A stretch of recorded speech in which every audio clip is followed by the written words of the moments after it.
在不正常的时代，如果可以的话，我们尽量想办法让它正常。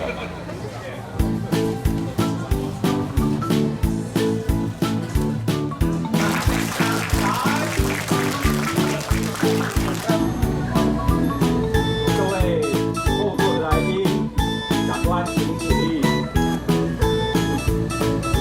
及根基营造股份有限公司所有工作同仁，敬备生火实修，虔诚恭请观世音菩萨。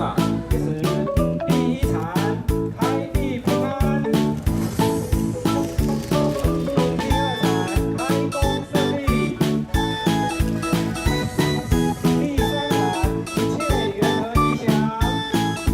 请各位贵宾直接跟入场查看一下。那我们现在。心魔是不是不想背下绕跑市场？因为你还要从市政。我跟你讲哦，这个是专访的题目，怎么现在在讲这个？好了，爸，其实我跟你讲哦，到目前为止的我们整个选举都不是正常国家该有的现象。坦白讲，我觉得这个都太奇怪了，这实在是。但是这样的问题是台湾就是不正常，那怎么办？对不对？好问题。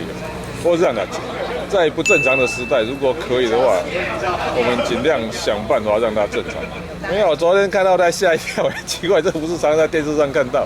然后我还问才知道，他是我们台北市那什么国际事务委员会，不过那也是2年前就聘了。那时候我还不晓得他是在永宁基金会工作，所以这边还有什么？没有啊，结果他开会的时候他又迟到，然后一开完会我就还有下一个行程。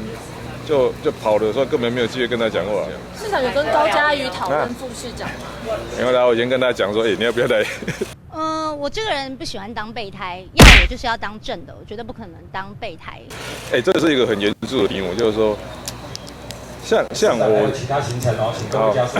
好，不然你看人家说这个，不然这个是一个严肃的题目，你知道哦。上一次讲过说，为什么在2000年后台湾的总统都做不好？其中一个很大理由就是我们的总统都没有训练。坦白讲哦，台北市长你知道哦，所以我认为侯友宜一定做得不错。为什么？他已经有训练7年了嘛，整个状况什么都很了解，所以他几乎是无缝接轨就可以接上去。像我这种哦，已经够聪明、够用功了。你看，也要花2年的时间才搞得清楚状况。